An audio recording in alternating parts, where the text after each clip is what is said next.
All right, welcome back to another episode of the podcast for dads, where we pretty much discuss issues as far as parental alienation and family court reform. Today, I have a guest named Gerry from Washington. He was in one of the Facebook groups for equal parental rights. So, Gerry, are you there? Yes, I am here. All right. Well, thanks for coming on and wanting to share your story. And unfortunately, I guess that you're coming on because typically that means that you're having some kind of issue with the family court system that you would like to see reformed. So, tell us a little bit about yourself. What brought you to some of the online forums about equal parenting? Well, I never really realized what people were going through when they would say, "Oh, I just got divorced," and you don't think anything of it. You think, well, okay, it didn't work out with your spouse, and you guys got divorced, and I always figured that when it came down to the kids, that the courts would be doing what truly is in the best interest for the kids, and that's keeping both parents in their lives. So I started joining these fathers' rights groups on Facebook and other websites because I just recently got divorced. My divorce was finalized in August. It took a year and a half, so this started in the beginning of 2019. But it got finalized in August of last year. And I was asking for 50-50 custody of my daughters. I have two daughters, and I did not get my 50-50 custody. And I was pretty disappointed with the judge's rulings because I had no doubt in my mind that I would get it. I mean, I was a great dad. I have no record. I'm a mailman, so I have to pass an FBI background check just to deliver mail. I mean, that's how squeaky clean I am. I have no DUIs on my record. I've never done drugs. I don't smoke. I'm not an alcoholic.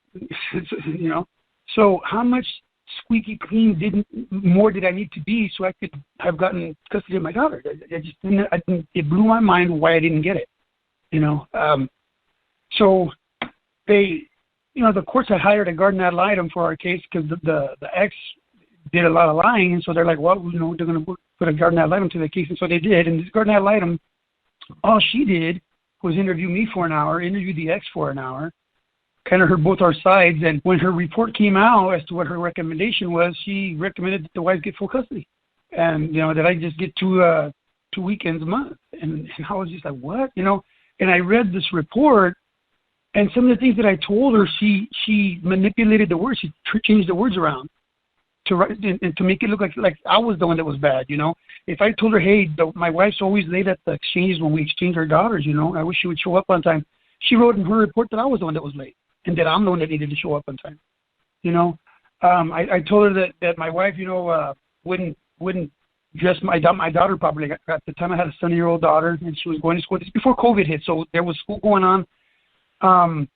When I was delivering mail, I would have twice a week. I had routes that were close to her school, so I would go visit her for lunch. And so I would go to see her for lunch, and she would be dressed in the same pink sweats every day, same black boots that are torn, her jacket, and her hair would never be combed. So I was going twice a week, and this was going on for several weeks. So I would take pictures, So I had all these pictures of my daughter just looking ragged out when she went to school. So anyway, I submitted those pictures to the guardian ad litem. What else? I'm trying to think.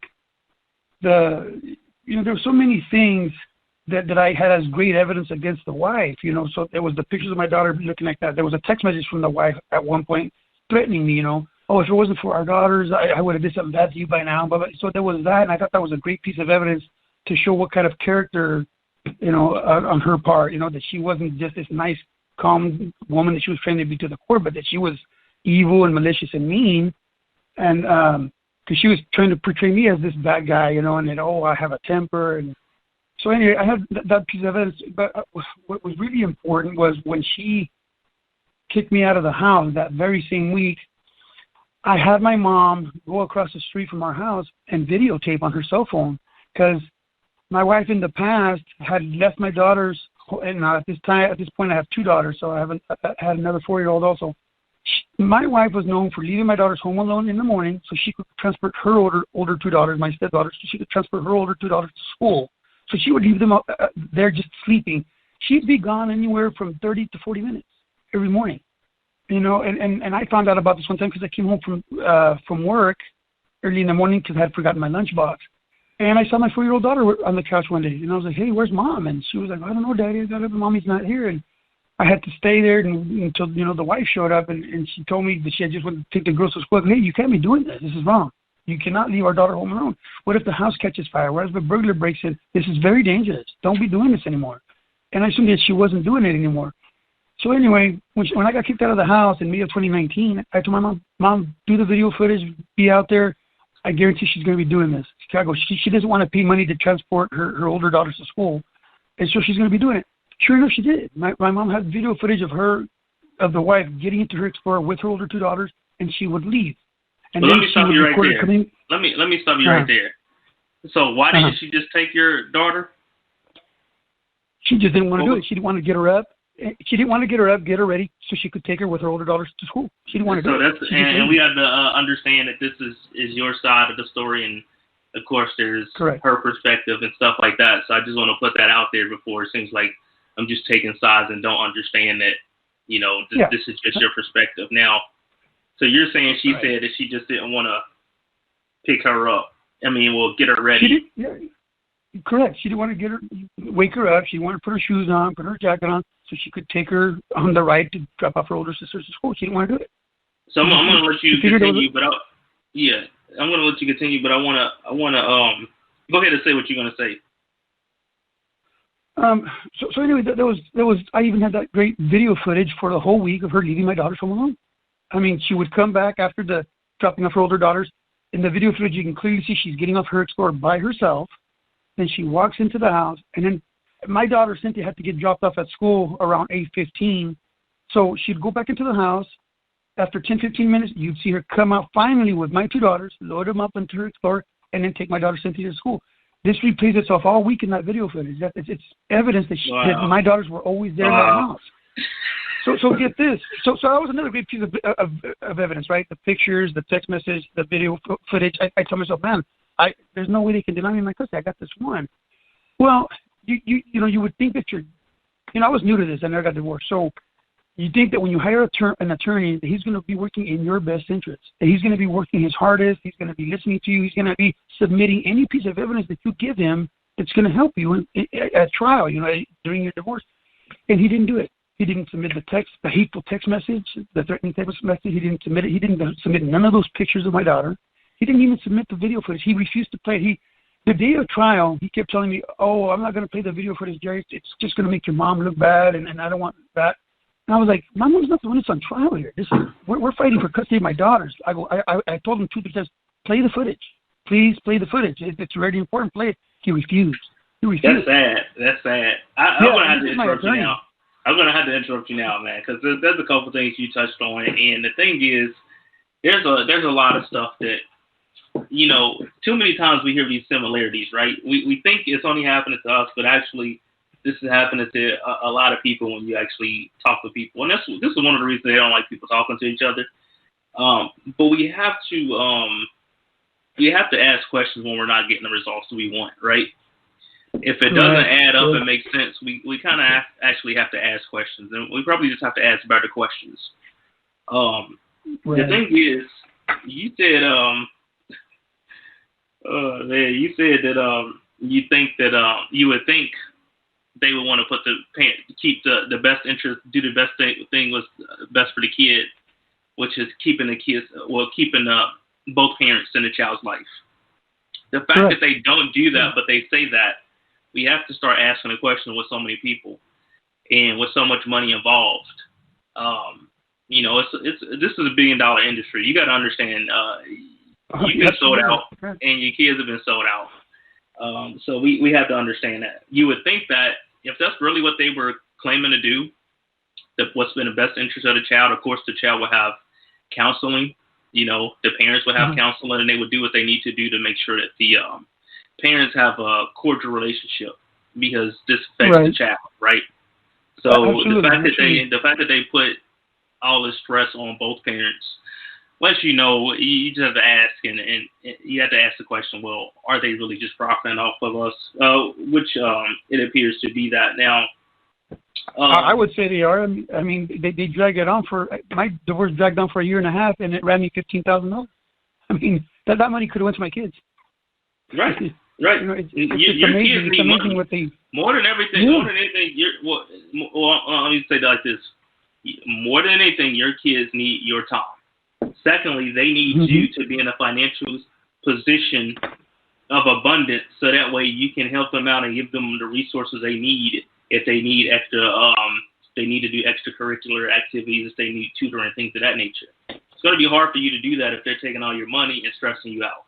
They meaning the court system, and they know this. There's research. We have all kind of research. People have done all kind of research that shows the negative effects of this. So the fact that they continue to do this just lets you know that it's structured that way. Now you talk about the lady that came to interview you. I've had this happen to me also, where they twisted the words around, and actually, and we can't. And so this is another thing that has to change. So we can't have. First of all, it's our natural universal right to be a parent, right? And we don't need somebody else telling us. There's too many biases. It's too much too many things that can go wrong. And we can see that right now things are going wrong. For us to to let one person make the judgment after talking to both people, and then correct. And that's what blows my mind, because this person's never known you before, has never met you, but they're going to meet up with you and talk to you for 1 hour, and they're supposed to have you all figured out after 1 hour of talking with you. They're supposed to know what your life is about, who you truly are. Really, in 1 hour talk time. It's a joke. It just blew my mind. Joke, man. And like I said, it is a joke. It is a joke. This person doesn't know me, doesn't know my kids, doesn't know my wife, and then she's gonna hear both our sides. And the lady's telling the truth. He's a liar. I'm like, hey, that's not right. That's not right. Right. Well, that's the other thing they do. That's the other thing they do is hearsay. They actually specifically, I've seen it where they allow hearsay. That's all they go off of. Throughout the whole process, it's nothing but hearsay. Where's the proof? If we're dealing with courts, where's the proof and evidence? When you say something, you're supposed to back it up and prove it. If I said my wife was leaving my daughter's home alone, I had the proof to back it up. See, if I said she threatened me in a text message, I had the proof to back it up. I had the text message. If I said, hey, she was sending my daughter ragged out to school, that doesn't comb her hair, doesn't change her, I had the proof to back it up. Everything that I said, I had proof to back it up, and it was given to my attorney. And the things that she was saying, it's like, okay, where's your proof to back it up? She didn't have any. I mean, And that's how you know that they want it to be like that. Because if you're willing to look away, then you don't want to see it. Because if you acknowledge it, then you have to do something about it. So so they always have that. Plausible deniability, right? They never knew. It was never presented. But they don't let you present it. I've tried to present evidence to court, and the magistrate shot me down. Like, why are you, if you're trying to do what's best so if I say, so the thing is, if your ex says you're a horrible person and you do X, Y, and Z with no proof, they'll just go off of that, right? But if you say the same thing, they don't want to believe it. They look at you, and this is how they try to make it appear, but they know the deal. They'll try to make it seem like you're just bitter and jealous, right? So both of them are coming with no evidence. But even when the man comes with evidence, they don't actually present the evidence, and they just go straight off the hearsay. Now, one thing I noticed is that the things you were talking about with the ex, this is what I've noticed too. A lot of these people, when they do this to the child and try to, I don't know your situation all the way, but when a parent is trying to keep another parent from their kids, there's some kind of personality disorder going on there. It's selfish, it's self-destructive, and it's destructive to the kids. It's very emotional and short-term thinking. Yeah, absolutely. Yeah. So how was the relationship? It's bad.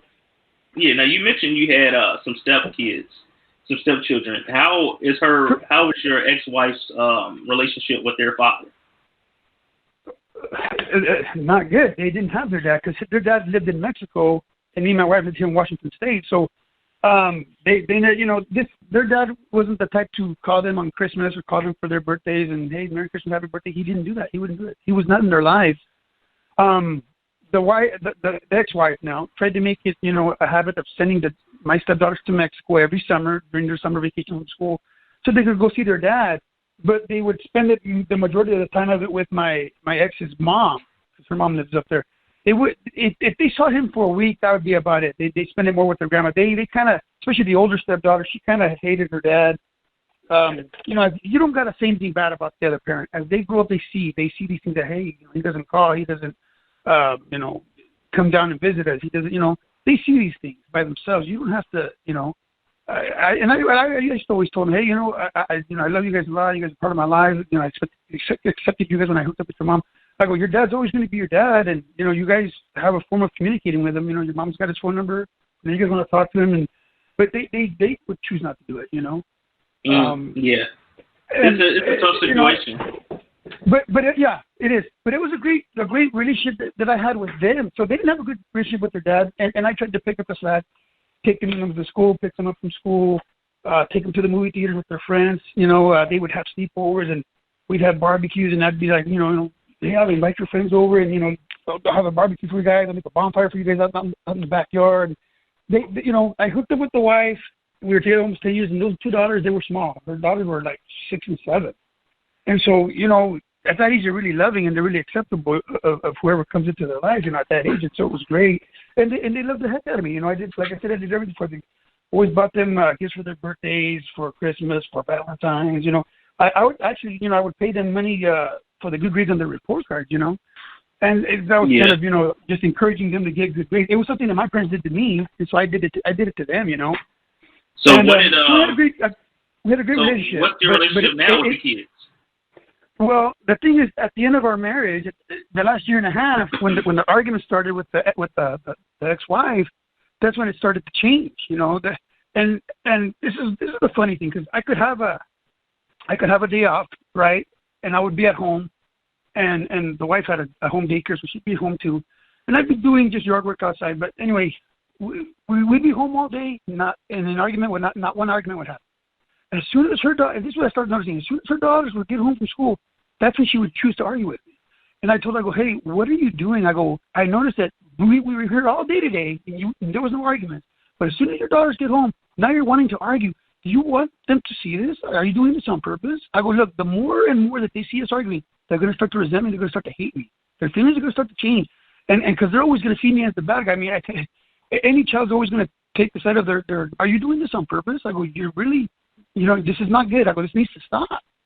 And, she'd want to fight over just the simplest, stupidest things. But, and it continued like that. For the next year and a half at the end of the marriage, it continued like that. She kept arguing. So did you guys ever get counseling? They started seeing me as the bad guy.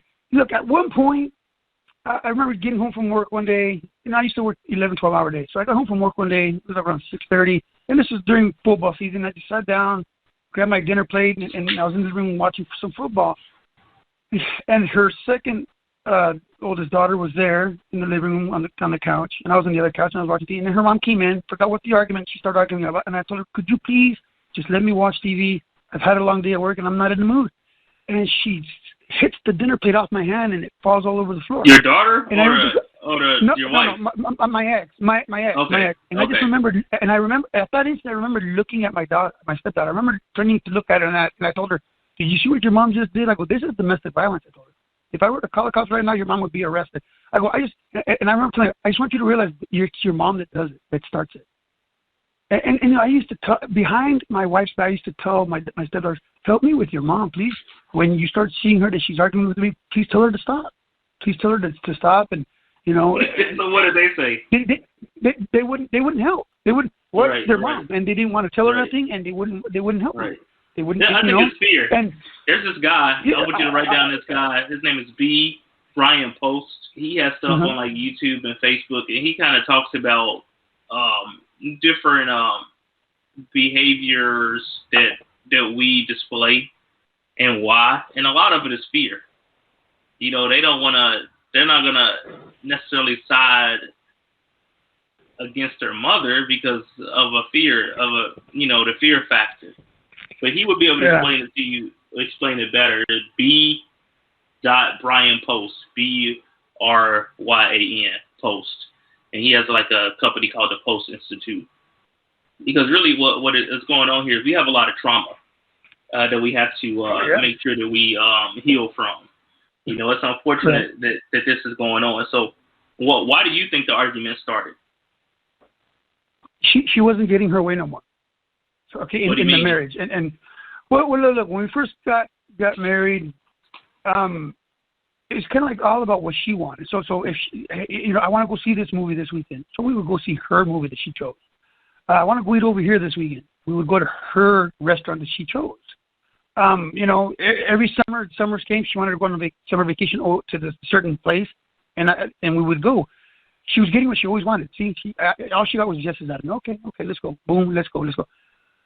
So when that started changing, because, I told myself, well, hey, I work long hours, 6-day weeks.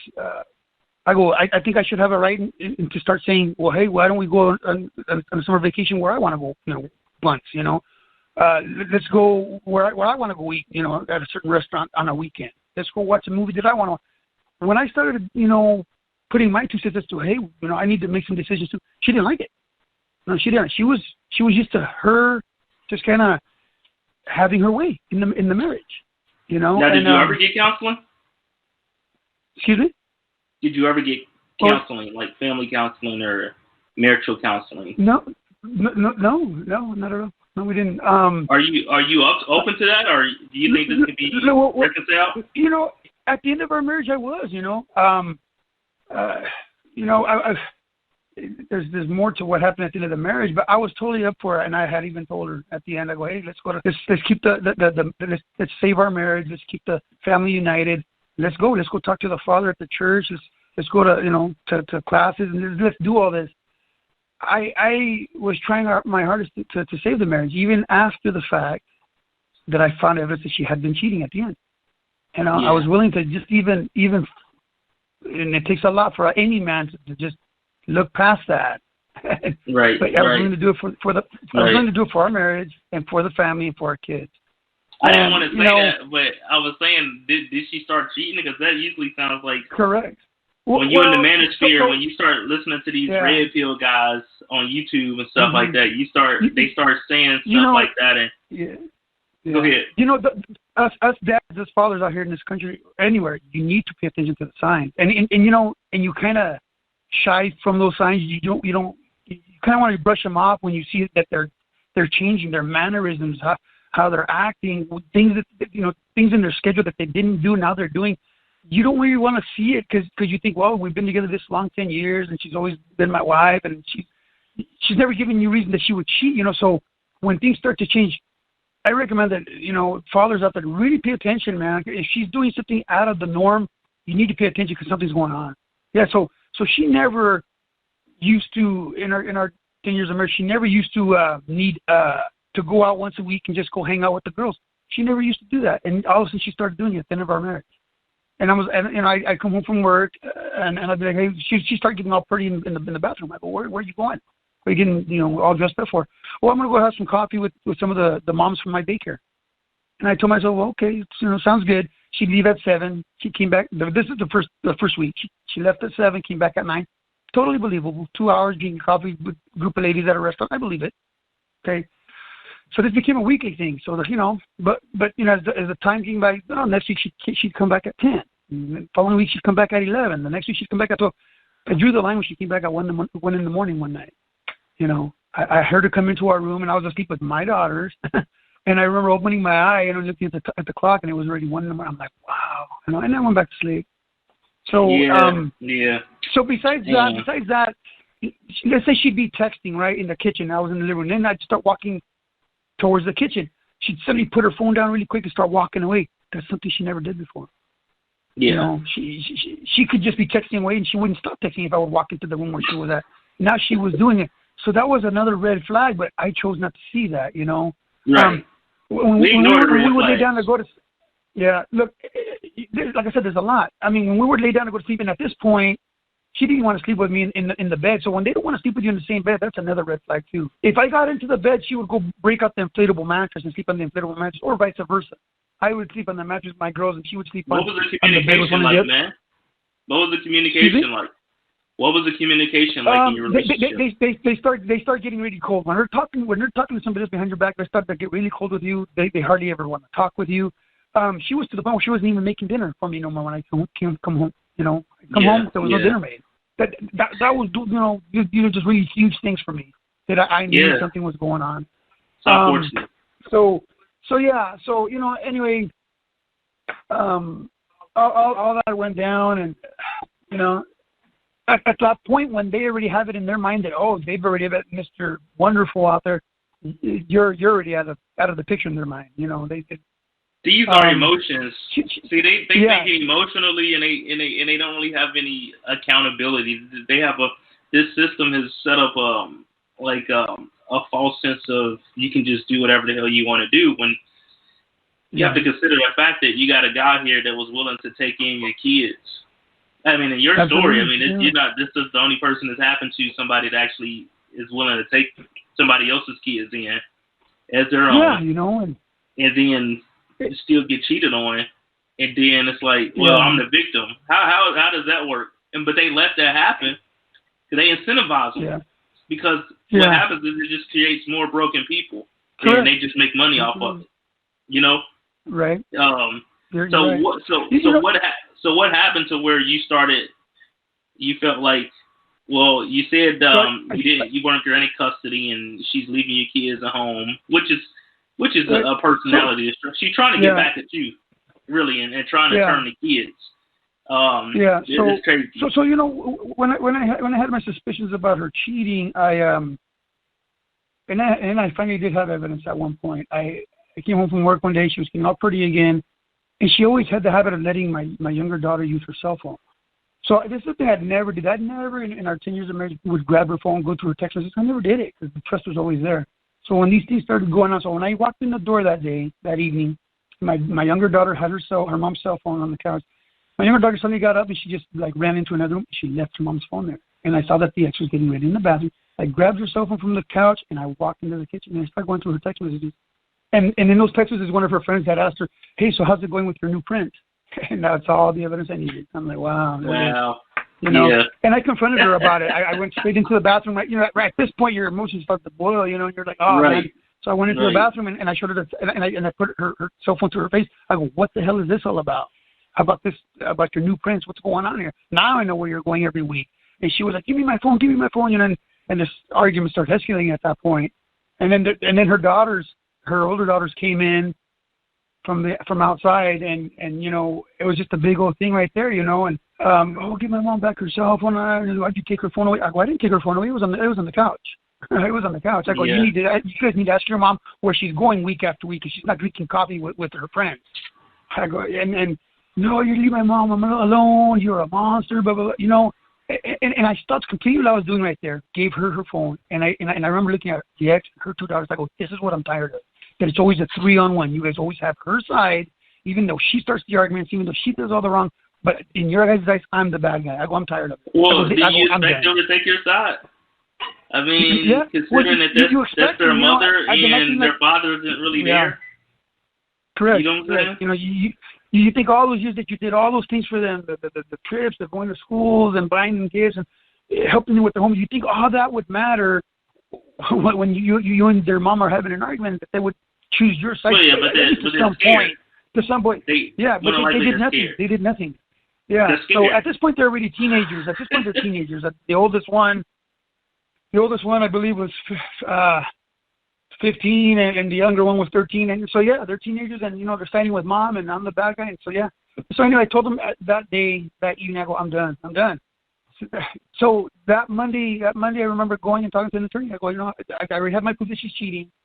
She doesn't love me no more. Her daughter sure as heck don't love me. I go, I'm done. I'm done with this. And as much as it was going to hurt me to break up the family, but I was tired of my daughter seeing the arguing between me and my spouse. Yeah. And, so this is what really gets me the most, about this whole thing. I'm the one that filed for divorce. I'm the one that served her the papers. But, and you know what the ramifications of that were? I'm the one that gets kicked out of my house. I'm the one that gets my daughter taken away from me. And I'm the one that's got to pay child support throughout the whole divorce process. Why am I the one getting punished when she's the one that did the wrong? Do you understand that? Well, I don't know if you, I do. I don't know if you heard some of the other episodes. and the house is under my name, solely under my name. I bought it before we legally got married, so I'm getting kicked out of my house. Yeah. Well, sense. I did loss mitigation and collections for a bank, and we used to see where people would get a divorce and the husband would still have to pay for the home, and when they're not even living in the home, or the wife would be responsible. She got the home, but his credit is still attached to it. She's not making the payments, so his credit is getting ruined. So it happens. I mean, we know it happens, and I mean, it's just how it is. Mm-hmm. They have it set up like that because I was talking to one person that does collections for the Job and Family Services, and I said, why don't you guys go after drug addicts? He said, because drug addicts don't pay. So you are a correct. You're a hardworking man. You're a working man. Right. Yeah. Right. It's all about the money. See how it always comes down to the money. It's not about the best interest of the kids. It's about the money. Once you get the money out of the equation, I guarantee you these spiteful exes and spouses would totally change their attitude towards us. They change their attitude towards us seeing our kids. Once you get that money factor out of the equation, I guarantee you things would change. If there would just be universal 50-50 custody when people get divorced and no child support, I bet you these women would change in a heartbeat. How they act and how they think, but so when they know that there's money now that they can get that child support, they're gonna lie out of their teeth to make you look bad and keep the kids and all that. Just ridiculous. Right. No responsibility. No accountability. Yeah, I just can't. And then so they get your child support, and then they still go get state help, welfare and state insurance, and I was like, man, why is everything made so easy for them? Yet here we are, the ones that are struggling. I mean, I have to work 60-hour plus weeks at my job just to pay her child support and pay my own house and my car payment and utilities and everything. I mean, man, I'm paying 2 house payments right now. My child support is paying her house payment over there. Yeah, she gets I was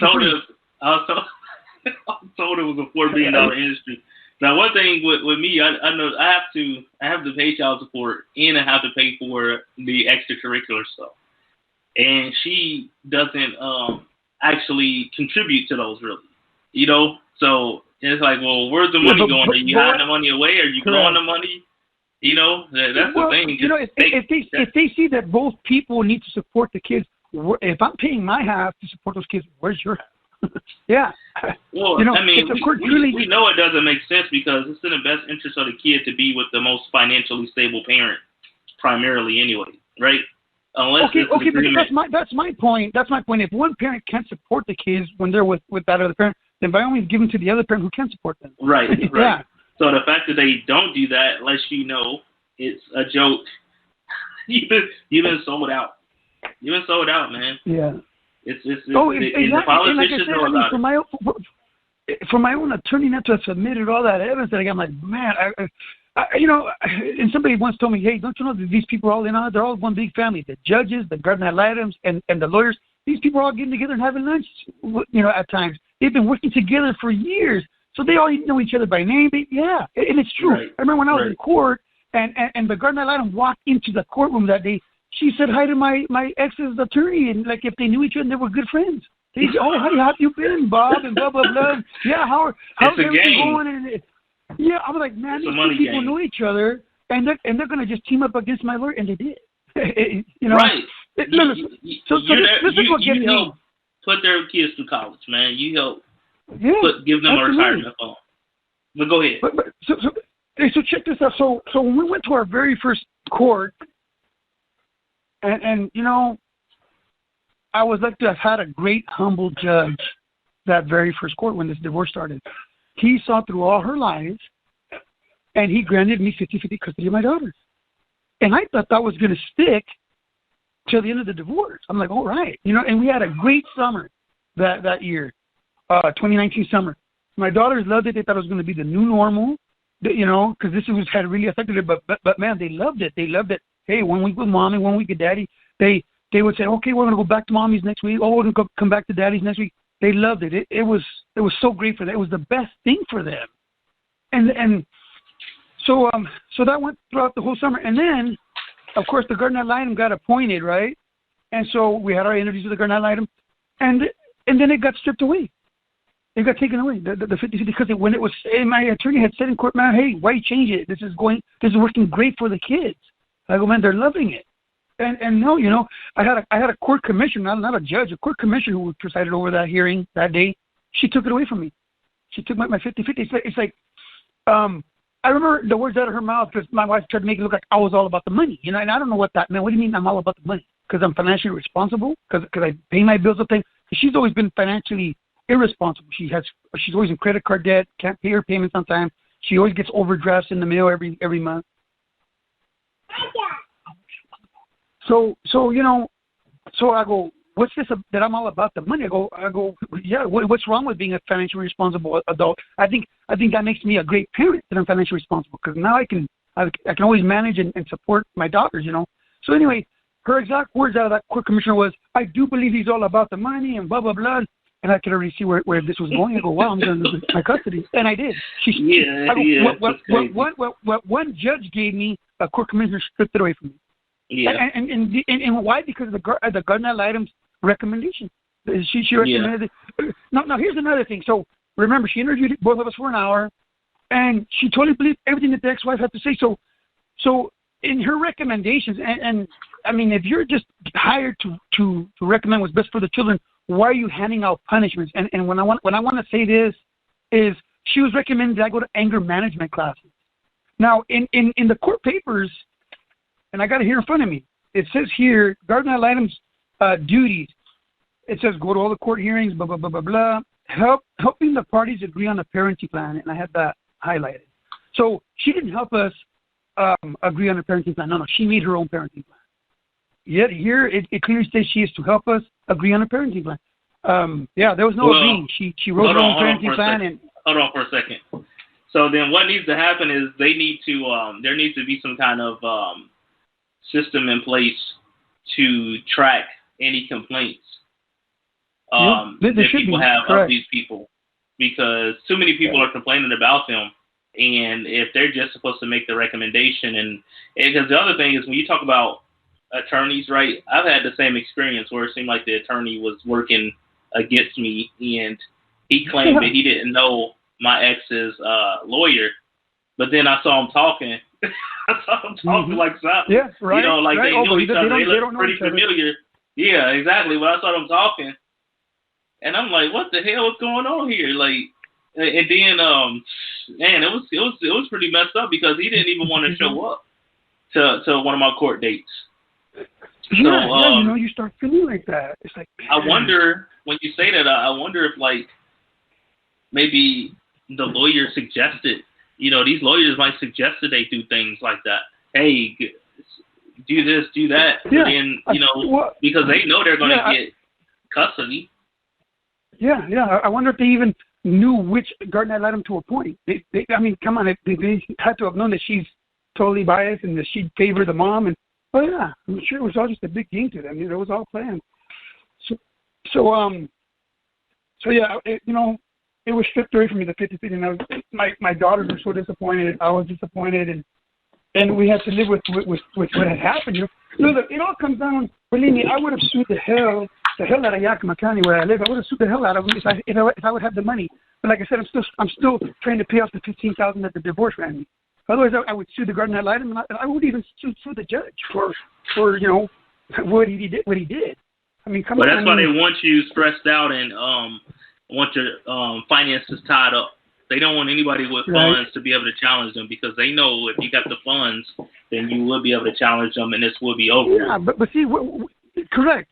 But we're ordinary Joes. We're barely making ends meet, and they know this. And we're not going to have the money to fight. And that's why they do what they do. But if everybody started suing them, if they started seeing so many outrageous lawsuits across the country, I bet things would change. I mean, we need to start, like you said, holding them accountable and start making something happen, because this is going to continue to happen. And then once we start speaking up, I mean, so anyway, back to this what's written here in this paperwork about helping the parties agree. So she didn't help us agree. She chose her own parenting plan, the garden ad litem. And then on the bottom here it says the gal's report. It says the garden ad litem's report must include the children's preferences for the parenting plan, any facts about whether the children stated their preferences voluntarily. So she had interviewed my daughters twice. The way she interviewed me and my ex twice, she interviewed my daughters twice. And both times, my daughters had told them that they wanted 50-50. They wanted 1 week with mommy, 1 week with daddy. So she wrote that in her very first report. of what my daughters wanted. But when she did the second interview, months later, right? But now we're in 2020. When she interviewed the second time, they told her once again that, hey, we've been having a great time with Dad. Every time we're over there at his house, he takes us to the park, takes us swimming, blah, blah, blah, barbecue, you name it. They never had anything bad to say about it because, they love the heck out of him. So they told her once again that they wanted 50-50 that out in her second report before trial. She totally left that out. She left out look, and I asked my older daughter Cynthia, she was already 8 at the time. I go, hey, what type of things did you talk to with the lady from the court? Yeah, Daddy, all these things that we do. I told her that you cook for us, that you do our laundry for us, that you change us and home our. None of that was put in her report. Nothing that I knew how to cook, that I knew how to comb their hair, that I changed them. Nothing. Everything that was missing as a great father, she left out. Hold on. Then what needs to happen is we have to organize and get a fund together so we can actually have investigations and PIs to actually look into these people. Because these are obviously corrupt people. So if they corrupt like this, they are corrupt in other areas. So when you say that, I mean, it's a disgrace. But go ahead, continue.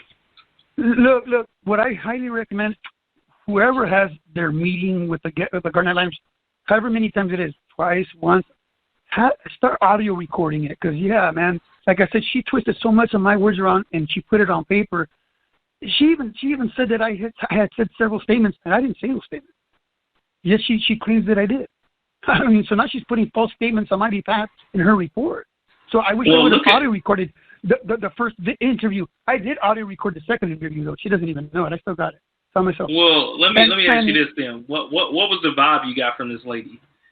Did she seem like a person that was happy and looking to actually help families? She was this older female with really short hair, and honestly, you want to know the vibe I got? She was just a male-hating woman. I could feel it right off the bat. Right off the bat, she was a male-hating woman.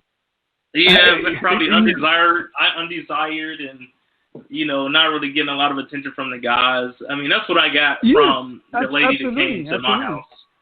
Yeah. And so they're wanting to attack fathers and males because they're not happy. They're not getting any attention. So they don't mind ruining other people's families. Especially for a little bit of money and some retirement at the end, I guess. Because really that's what it's for. They're actually ruining this country when they hurt the family the way they're doing. I mean, it's ridiculous. It's ridiculous. So you got to understand this. When people, fake people pretend to be something they're not. So when you get confused as to why did this happen, this person didn't, or fake people pretend to be something they're not. But go ahead and continue. Yeah. So I have a page here from her report, the Garnett Limes report. I'm going to read this section to you. Now, remember, I was claiming that she was leaving my daughter's home alone. So this is what the Garnett Limes wrote in her report. She wrote, my conclusion is that there may have been times that she did leave the girls for however much time elapsed from driving back and forth from their house to Davis High School and Franklin Middle School. However, I do not believe it rises to the proportions of neglect that Mr. Valdez asserts. See how she's covering up for her right there? That it's not a big deal that she was leaving the girls home alone. It's like you call 30, 40 minutes every morning, not a big deal. Nobody, no rational person, no logical person would say that's not a big deal. Correct. I mean, tell me that's not neglect. So the Garnett Limes. Yeah, I would say so. Admit if I do it, or if you do it, then you're gonna get in trouble. You're gonna go to jail, and you're gonna lose those kids. Big time. Yeah, if you leave a 4-year-old home alone, me and you, we would just get destroyed. We'd get attacked big time. We'd be on the news. My ex was able to do it, and the Garnett Limes saying it's not a big deal. Yeah. And if I'm reading this, I'm pretty sure a judge read it, and the judge still decided to give her full custody after he's reading it. I mean, he read what I read in the report. The judge is trying to get paid. The judge is trying to get paid. The judge don't care about you. He doesn't care about your kids. He doesn't care about your well-being or your finances. The judge is worried about getting paid and doing whatever else that judge does with their life. Probably some kind of debauchery and amoral stuff. But go ahead. Yeah, that's what I mean. They're far from being in the business of truth. So here's another statement that she wrote in her report, and it says, I think that Mr. Valdez is a good and loving father to the 7 and 3-year-old. I think he is the fun dad who wants to do things with his daughters and maximize their time together. There's other statements like this throughout her report that I'm a great dad. So why are you not recommending 50-50 if you think I'm a great dad? Why ain't you recommending? Because if they recommend 50-50, then they won't be able to get any money from you. See, the thing is, why do you need somebody to go between you paying your ex? Think about that. Mm-hmm. So I was told that 1 year that our county had collected over $100 million in child support. Exactly. So why do you need, if you want to give your ex, let's just say $500 a month, right? Why do you need somebody else being the go-between to get their cut? We could just go right to her. You know, let's just say. And I was doing that. Yeah, I was doing that when I was ordered to pay child support. When I left the 50-50, I was giving her directly the checks. And you know, I had somebody tell me, well, hey, save a copy of that check, and so I did. You know, there's a paper trail. So if she ever says, hey, he hasn't been paying me, well, you have to prove. So of course your check goes through your bank. You can go on online on the banking site, and you can see a printed picture of that check, and you can see that the back has been signed by her, and so there's your evidence. And so I did do that. So I was paying her checks, right? It must have been 3-4 months in a row that she was getting them on time. And then I suddenly get these child support papers in the mail, and that I owe so much money, and I'm like, what the heck's going on here? And so I called child support, hey, what's going on? I go, why am I even getting this paper from you guys? Well, you know, we've been assigned to your case, and I go, and who assigned you guys? The court? Oh no, your ex signed some papers, and so then I called her. I go, hey, why did you sign to have child support butt in? You know, when I was already paid. She goes, I didn't know what the papers were for. I just signed them. I go, well, you need to understand what you're doing. I go, now instead of me paying you directly, this company wants to take the money out of my check, and they're going to take it out twice a month. When I was giving it to you all in one lump sum. She's like, what? That's not what I wanted. Well, then you should have paid attention to what you were signing. I mean, yeah. Then why didn't you take you off the people? Yeah. And that's what I told her. Then go over there and tell them you don't want the services. Cancel it. I go, I'm paying you your money. I've been paying every month. I go cancel it. What was the excuse? No, at that point she didn't want to. So now child support was in the picture, and I told them, hey, I've been paying, and well, show us proof. I go, here you go. Here's your proof. Here you go. All the last 3-4 checks, look, boom, and they're all cashed by her, and here you go. So they took all that amount off. It's an unholy alliance. If they get to use the child support as a way to stop you from progressing, or at least that's the hope. Yeah. And the child support gets to drain you and gets to live off of you. Correct. You know. Well, see, and I didn't want them touching my checks because you know, if you get paid every 2 weeks throughout the whole year, like every 3 months, there'll be 3 pay periods in 1 month. And I had this happen to my brothers where they would still take money. If they took the first 2 payments off of you, they would still take another payment that third time out of that month, and then it would take them forever to pay you back. So I didn't want them touching my checks. If they pay you back. Correct. If you pay you back. So anyway, it was my time that we were going back to court again, and because we had actually took her back to court because when we first went to court, she was ordered to stay inside the house, of course, but that judge, like I said, he was humble again, right? Saying, just give me my 50-50. He told her, okay, you are to remain in the house, but you're going to make the house payment and you're going to pay the utilities. So anyway, she would, and remember, the house was solely under my name. She would fall behind every month. Every month she was paying it late. And she even got to the point where she was like 2 months late or whatever. So she was hurting my credit. She was already ruining my credit. It just happened for like 6 months in a row. And I used to have a great credit. I used to have a score of 801. So when we went to court, it was the only good thing my attorney did. He arranged it to where my child support was going to be paying the house. Oh, that's good. And that was great. So that way it would take her out of the picture that, you know, okay, now I was going to pay the house, which was my child support, and I was going to start, you know, fixing my credit again, and I didn't have to give her the money in her hand, and I knew, and it made me feel good because I knew where the money was going. It was going to the house, you know. I mean, that's a good idea. You know, they should do that more. Yeah. To where it's a fixed cost that we know where it's going, and it's not up in the air because they don't keep any checks or balances or receipts with somebody that's not able to financially take care of themselves without support, which is not very logical. You know what I'm saying? Right. So you're saying somebody is irresponsible or not able to support themselves, and you're not going to track what they do with the money, and you're going to assume it's in the best interest of the child is what they're going to do when they haven't shown that? Come on. Exactly. But see what I'm saying? So she was falling behind 6 months in a row, and you want my daughters to be with her when she's, you know, definitely not financially responsible. She's having problems. Why didn't if they would have gave me custody of my daughter, I would have even said thank you, and I don't need her child support. I'll do it all by myself.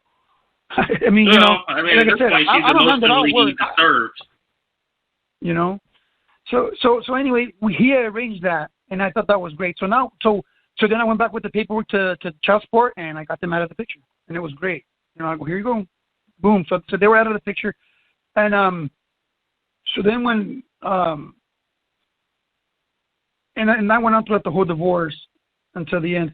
So now, what about the custody? Which company? Custody. Are you able to see your daughters? Oh, the custody. Like, what's going on with that? Well, here's the thing. I told myself, well, maybe this is just the game you have to go through, because I had talked to other fathers that I knew, and they said the same thing. They would lose they would get their custody 50-50 in the beginning of the divorce. During the middle, they would lose their custody, having to pay temporary child support. I love that word, temporary child support. And then they would get their full custody again at the end of the divorce. I thought that's what was going to happen to me. I'm like, okay, because like I said, no proof of me being a bad dad, no proof of abuse nor neglect. I mean, it's written, it's law. You must be proven to be an unfit parent to be denied custody of your children. It's law. This is a law. It's law. So really, I didn't know that. So here we are. It's law. Look it up. Look at your parental rights and constitutional rights. It's law. That's written there. You must be proven to be an unfit parent to be denied of your children. And you know what's so funny about it? How is it that I was able to find that, and yet my attorney never uses that in court? He doesn't use that statement in court. He could have read that statement and then told the judge, Your Honor, he hasn't been proven to be an unfit father. Mr. Tejeda has failed to provide any proof or evidence that he's a bad dad. We expect the ruling of 50-50 custody. And no, that never got mentioned throughout the whole trial. It's amazing. But yet they are just they're ignoring the law. These laws are there to protect us. They're supposed to be followed and enforced, and they're not doing it.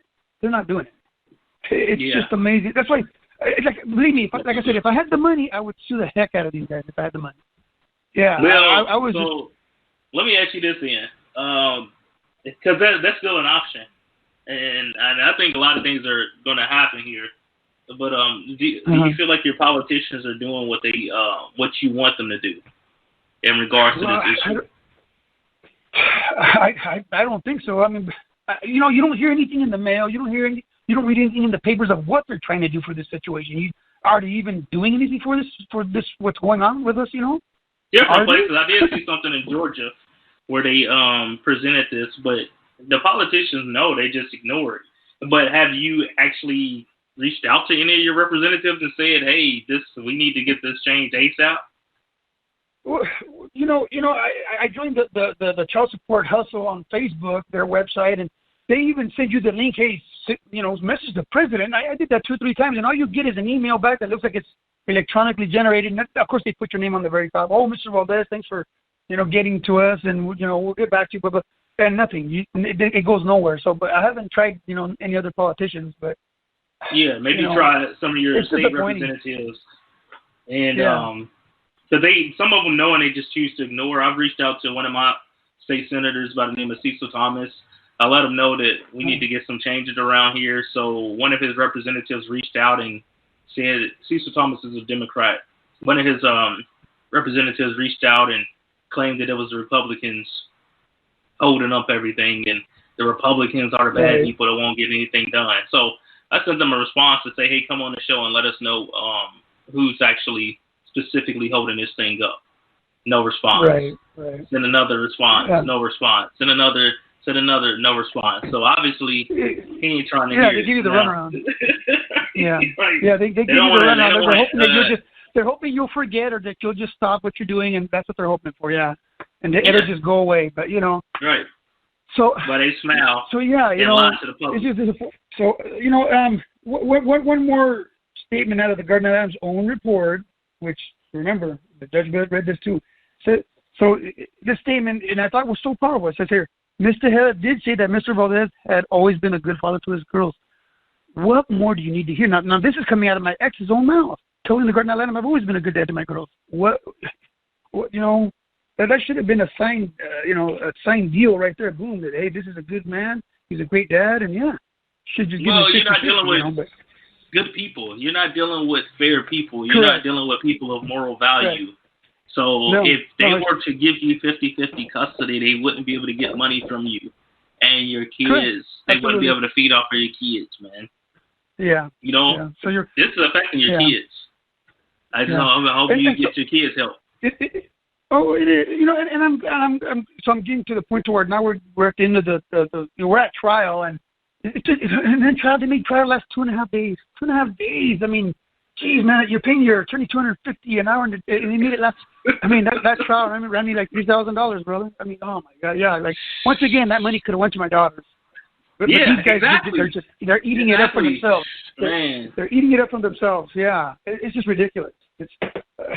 And I guess I came out cheap, man. I've read other brothers' comments on those websites, and some are talking about 20, 30, 40,000. Oh my God, I guess my 15 was cheap. So I guess I was one of the lucky ones. I guess so. So relatively, I guess, in perspective. Yeah.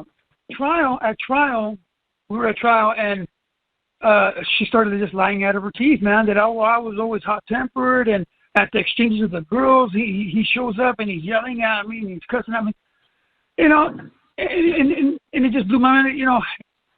I should have said that. I should have just told the judge, well, Your Honor, look, and my wife started bringing one of her friends to the exchanges, and I caught on right away. I go, she's bringing this lady so she can be able to testify for her later.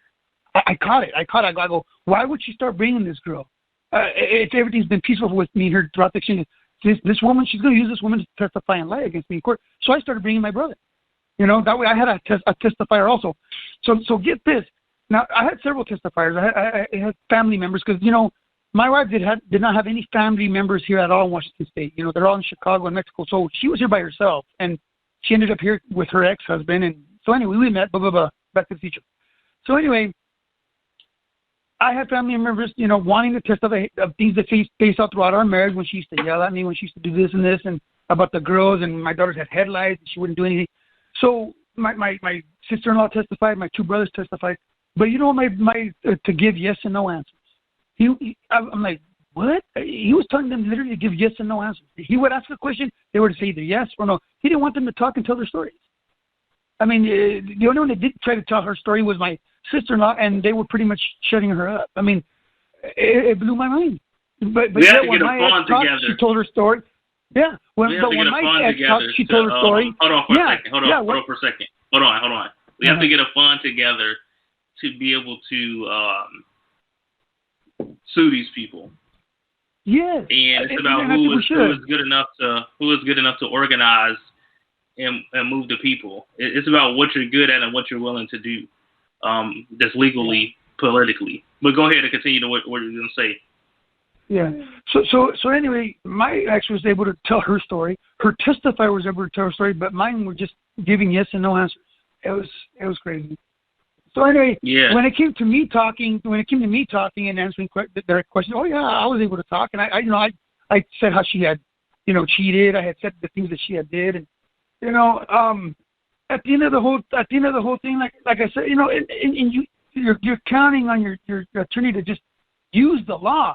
The law never gets brought up in the whole proceeding. I mean, it's bring up the law, bring up these things that are written, man. Your constitutional right to rights. Look, so in the beginning of the divorce, I couldn't even leave my daughters with their grandparents, with my mom and her husband. I could not leave them because the grandmother lied, because the ex had lied, and the grandmother said, "Oh, he is forbidden to leave them. He needs to find another form of childcare."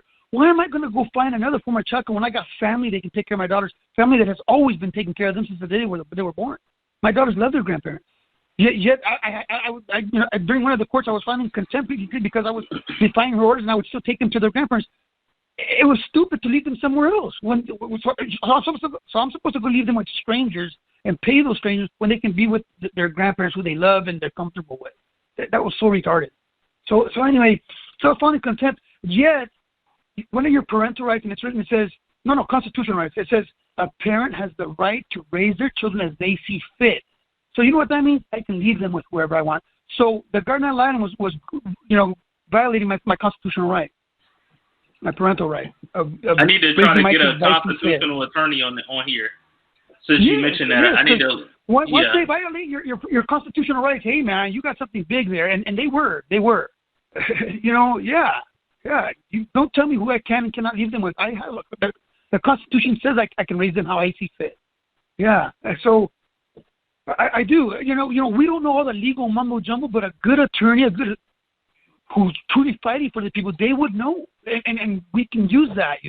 Just use the law against them. Once you use the law against them, then man, they cannot shut you up, and they cannot deny you what you want when they're not following the law. They're not enforcing it.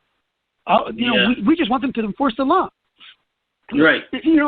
And then guess what? So I even came across on the internet for Washington State, there is a 50-50 custody law here in Washington State.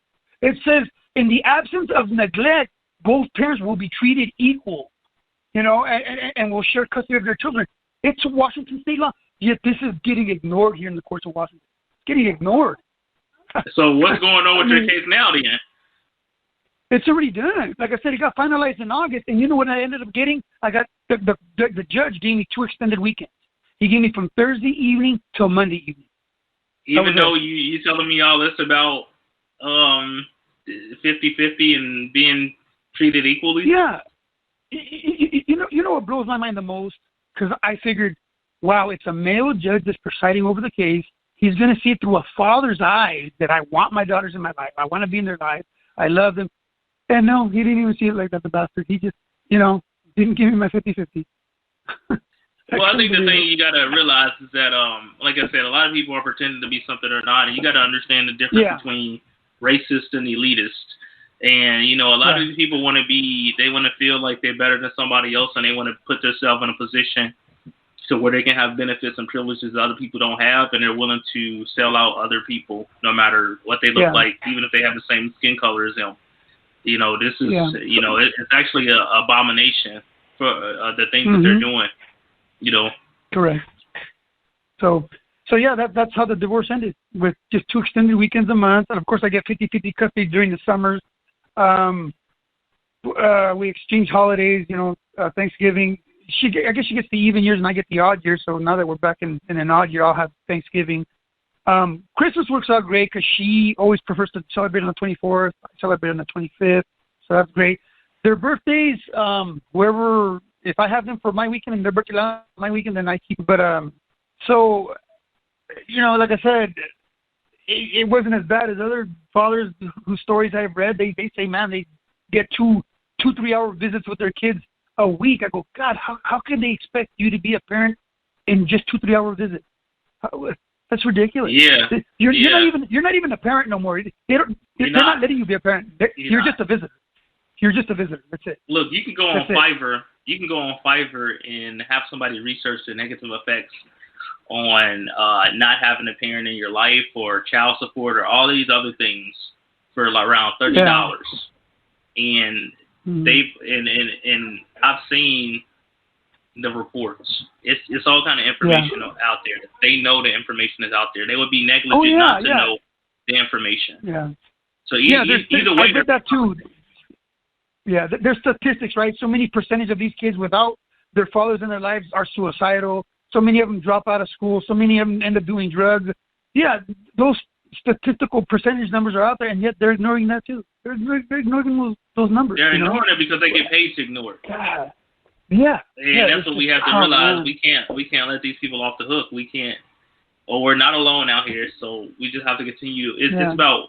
So what are you willing to do politically? Are you willing to go on like one of your representatives? Because this is what I suggested today on one of the posts. Are you willing to go to your representative's Facebook and say, hey, we need equal parenting? And then other people from the group comment on your post and say, yeah, we need equal parenting. So that way they can't deny that it's an issue and that you want it to change. Hey, so I don't know if I would absolutely do that. Anything. I mean, whether it be rallies, whether it be protests, whether it be, standing outside the Capitol. We got to do something because this is going to keep going on. But what was I going to say? Whatever it takes, we should do it. But yeah, if we all just remain staying I mean, look what the Black Lives Movement did. I mean, look, it's sad that they're not going to listen unless we do something, unless we all get together. They got to see us by the hundreds or by the thousands, together for them to start realizing that, hey, these people are wanting this change and it needs to happen. But if we just do it on our Facebooks and in comments, well, okay, they're just going to keep ignoring it. They're going to. A lot of people are afraid and defeated, though. A lot of parents are afraid and defeated and embarrassed, and they expect somebody else to fight for their kids harder than they'll fight for their own kids, and that's not going to happen. These people are making money off of your kids, and you're going to have to speak up, whether it's embarrassing or whether you're afraid or not. You're going to have to get out of your comfort zone in order to make this happen. It's way more of us than it is of them, and they need to either do their job or they need to get voted out. I don't understand why people keep voting these people in to screw them over. They get paid to lie to you. That's basically their job. They're the liaison to the big corporations, and they're there to calm the people down and to sell dreams and lies to the people.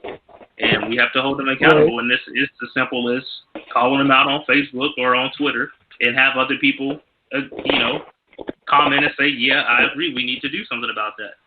And just staying focused, because you're going to have some of the trolls that want to talk about other stuff and want to talk about deadbeat dads, but we're not talking about deadbeat dads. We're talking about equal parenting for all parents, and we're talking about what's in the best interest for the kid, and that's in the best interest for the kid. The science is there, the research is there, and all the stats back it up. We all know. So we shouldn't be arguing over logical solutions. Well, and men that have gotten remarried, their own spouses agree that, there should be 50-50. So you got a lot of women out there that are for it, but the type of women that are not for it are the ones that are getting judged for it. They're not for it, Right, of course, because they get to, be bitter and hold it over your head. And then they keep your kids away from you. I mean, you can beg them, and I always tell my ex-wife, I go, hey, give me more time with the girls. I go, I'm giving you your child support. Give me more time with her. She refuses. She refuses. What's her reason? And I would tell her, well, why would you start being a parent, every other week for 4 days and tell me if it's enough time? Well, she says, what's her reason? She says, it's already, the parenting plan's already finalized and we have to follow it. I go, no, we don't. We're two adults. You don't. Exactly. We're adults, and we can choose to give each other more time, or we can change weekends. We can do whatever. It's up to us. The courts are not even involved no more. The divorce is over. So but she refuses. Yeah. Yeah. And she knows my daughters love me. She knows they love me so much. Exactly. Yeah. It's sad, man. They love having that power. They love having that power over you to be able to make you feel miserable, and they use the kids as the weapons. What is what I'm saying? There's a lot of people that want to feel better than people, and they prey on that, and this is their way to have that power and to make themselves feel like. And really, what they're doing is hurting themselves, and they're hurting the kids. See, this is people that do self-destructive behaviors. They don't always understand that they're doing self-destructive behavior, and sometimes they don't care because they're self-destructive, right? But I mean, hopefully. So the thing with me and my ex. At first, we had the court appointed, but then once my daughter started having behavior issues, then I was just able to get my daughter every day. So now we pretty much, there is no, this is your weekend. I just get my daughter every day pretty much now. So we just split time. There you go. That's great. And we didn't have no courts and do that. It took my daughter having behavior issues, but after that, it's like, hey, you come and get her. So now I just get her every day, and we just, it's a lot better. It's a lot better for her, my daughter, and she's doing better because, she knows that she can reach out to her father and be with her father. That time is important, man. I'm telling you, being with your kids, that time is important, and not being able to see your kids a lot is not very good for anybody. The thing is that when a child consistently sees their dad, the love grows, and that love will always be there. But if a child hasn't seen for their dad like months on end, or hasn't seen him for a year, how do you expect that child to love you when they don't see you? They don't. The love just starts fading away. That's why they have to, always see us. So I'm glad I do get to see them every other week for the 4.5 days that I got. They have to, and the love stays there, But like I said, my stepdaughters didn't like their dad. They actually hated him because he wasn't around. He wasn't in their life. I mean, they have to see it. They have to. But yeah. I just get tired of reading that whole the child's best interest. How can you call that a child's best interest by stripping them away from one parent? How can you call that in the child's best interest? I mean, stop using that wording. It's bullshit. It's BS. I mean, it is. You know, don't use that word of we're doing this in the child's best. No, you're not. No, you're not. You know. But they know that. And I don't care how old the child is. I think that their voice and their opinion should matter. So like mine were 4 and 7 when the divorce got finalized. I don't know why they just decided not to talk to them. He should have, you know. And of course, you know, we weren't in the court because of COVID. We were in my attorney's office, and she was at her attorney's office. We were all just doing it on Zoom on the computer. But he should have talked to them. He should have asked them, hey, what do you guys want? Even though the Gardner Latham already did it, and it was already in her report that they wanted 50-50. Man, you know, if this is all about the child. At the end of the day, when a couples go through a divorce, it's all about the child. At the end of the day, it's about the child. So hear their voice and give them what they want. Give them what they want. If they said 50-50, then give them 50-50. I mean, come on. But that's going to make them happy. If every household, let's just say some parents are unfit, right? The percentage of the unfit parents is not enough to create a $4 billion industry. So right. So that's the thing. So you're gonna have to replace that with like other programs to replace that money, because they're not gonna want to give up this money unless people hold them accountable. Right. One thing I noticed too is when a person lies or is being deceptive, because you have to understand these judges, these politicians, these lawyers, the magistrates, they're all deceptive and liars. So when a person lies or is being deceptive, it's because they're fearful and they don't have the confidence in their ability to handle the response of the other person that they're lying to, if that person finds out that they're not telling the truth. So this is why they always have that plausible deniability, and this is why you see the representative Cecil Thomas not responding to my emails anymore, because I'm not going to be emotional about the questions. I'm just going to ask factual questions, and then if you can't tell me who's in opposition, because the whole thing is, okay, if you're not in opposition of it and you think it should happen, then tell me who is in opposition of it, and we'll make it happen. They won't do that. You know what I'm saying? They don't want to do that, because if they say, well, John is in opposition, and you say, well, John, are you in opposition to this? No, I'm not in opposition. You know, then we need to make the change then. And that's what they're trying to do. They're trying to avoid talking to people so that you can't make the change. Yeah. That's why I said the social media is the best, is one of the easiest ways to get the message out if you actually go to their, social media page and actually say, hey, we need to do something about equal parenting. And if you do that, and we can get other people to say, hey, I just posted this, would you support it on his wall? You know, and you go to Twitter and you share it out, and you go to Facebook and you share it out, and then you see the response you get.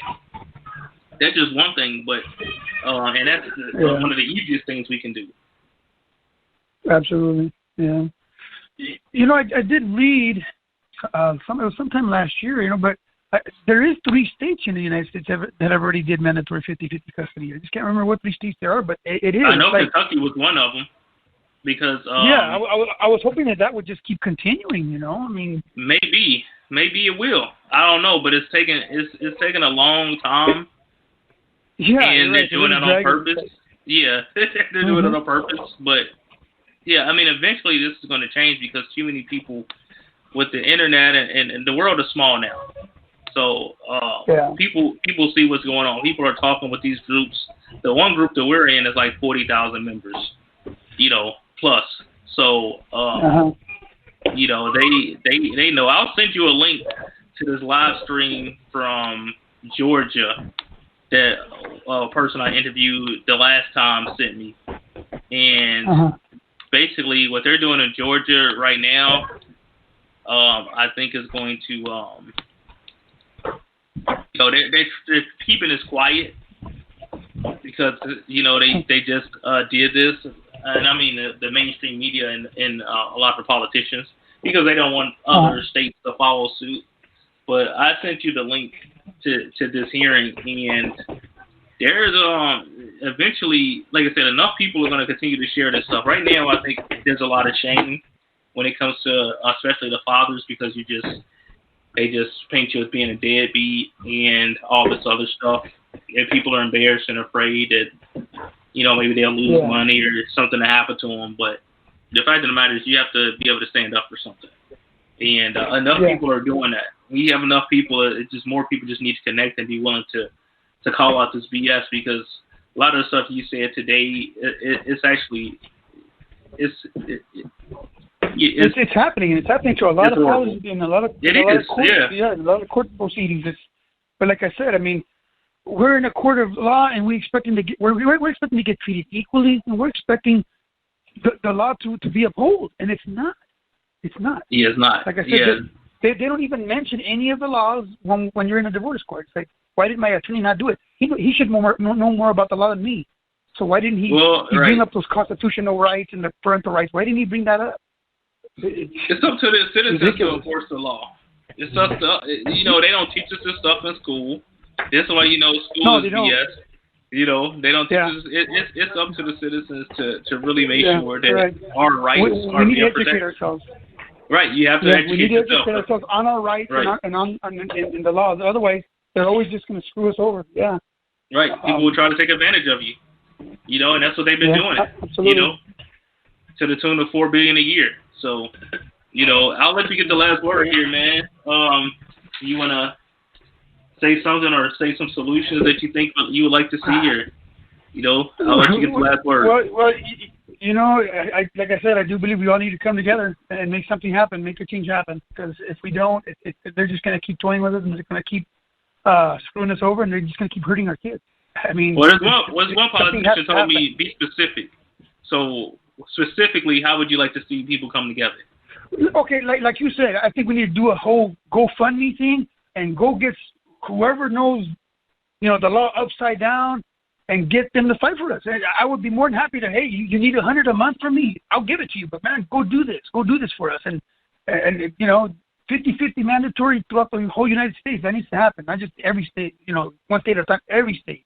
It just needs to become the new normal. We need somebody to fight for us. We need somebody who's going to go and talk to these politicians and who's going to just use the law for us. Yeah. What about ChangeNow.org? You ever heard of ChangeNow.org, where you can put the petitions? ChangeNow.org. No, I haven't, but I'd be more than happy to do that. I think it's ChangeNow.org. Yeah, let me double check. It's one of those Change.org or something like that, where I think it's something where somebody had a petition, Change.org or something like that. So when somebody wants to make something law, like in a certain state, and I've seen it like outside of Walmart, they'll have these petition sheets where they're trying to get so many signatures, right? That way it gets put up on the ballot to become a law. I guess everybody needs to do that in their own state, man. Just make it that petition, hey, 50-50 mandatory custody in this state, and get your signatures. That way it can start happening and starts going up the chain of command to where it needs to get to, Yeah, some people have done that. Like I said, check out that link, and we'll just I'll follow up with you. I'll see what happened, but we'll see about this Change.org. It is Change.org. Okay. It says the world's platform for change, and you can just start a petition, and we could just start petitions, to get 50-50 custody throughout, and just other things that we suggest, and then we could just post it in the Facebook group. Yeah, no, definitely, man. Let's do it. I mean, like I said, I'm all for it, man. I am. Even though my case is already done, but I don't want this to keep continuing. I don't want other fathers and children to have to suffer. And if this can later on get changed to where, 50-50, and then I get 50-50 of my daughters, then that's great, Yeah. This has like to change. We can't keep creating these broken people and broken families out here. We got to do something to heal it. Now, go ahead. What were you going to say? I'll let you get the last word. My fault. No, that's about it. I mean, let's do it. We got to stand up. Like I said, otherwise nothing's going to happen. Nothing's going to change. It's just going to continue. Like I said, at the end of the day, our kids are the ones that are suffering. So we got to put a stop to it. Right. I appreciate you actually having the courage to come on here and share your story. And you had a lot of informative stuff to say. that we can look into, man, and see about changing. All right, thank you, man. Yeah. You know, like I said, and I think we need to stand up to our attorneys. When we have our attorneys and we don't see something, we don't like what they're doing or what they're not doing, we need to just tell them, hey, I need you to present this as evidence. I need you to do this. You know, and if they refuse, and at that point, you should be saying, you know what, I don't need you as my attorney. I need to go find somebody else who does care, because you apparently don't care. You're not listening to me. You're not using what I'm giving you to use. So we need to do that. We need to, and then, like I said, it's very important. I'd recommend for anybody, audio record your conversation with those garden ad litem, because they love turning your words against you, and they'll put it on the reports. Yeah. Once we have the evidence against them, then hey, then it's a whole different ballpark. If we say, hey, I didn't say those statements to you, and I have the audio recording of our conversation, and they're denying it, then I'm like, well, now we know who's lying here, right? It's you. Right. So, if I would have just recorded that first interview with her, oh man, I would have had her big time. I guess I should have. But anyway, that's my advice to anybody who's starting a divorce, who's going through a divorce. Man, record if you can, and be aware that you think they're working in your best interest, but they're not landers and they're attorneys, and they're not. So, but other than that, let's shoot for change, man. Let's shoot for change. All right, thanks, man. I appreciate it. You have a good one. Send you, man. Take care, bud. Thank you. Thank you. Bye-bye.